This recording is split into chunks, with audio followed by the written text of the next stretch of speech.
This week, I built a really cute little picture frame. Yep, so put on your tools, guys. It's time for a make or break. Welcome back to Make or Break. I'm Rob. And I'm Sarah, and this week, I wanted to display one of my favorite photos, but I didn't want a boring picture frame, so I found plans for a really unique design. Yeah, and here's how it went.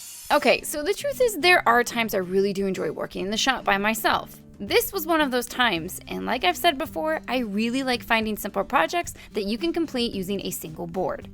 I started with a 1x8 board and measured it out to 11 inches long. I wanted to display a 5x7 photo, so that gives the frame plenty of space.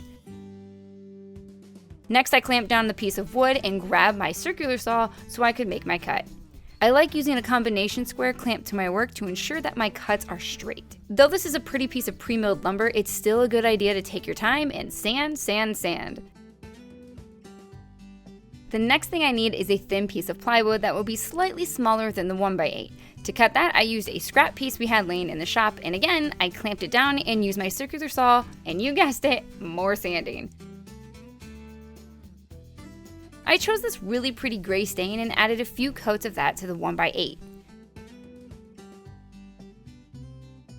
The plywood doesn't get stained because I wanted the natural wood to contrast with the dark gray underneath. Once the stain was dry, I took a sanding block to the edges to rough it up to make it look a bit more weathered.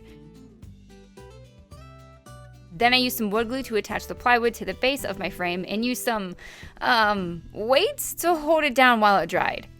While that was drying, I went ahead and added the L brackets to the four corners and a small clip with my glue gun that will eventually hold a photo. Side note, I am obsessed with this glue gun.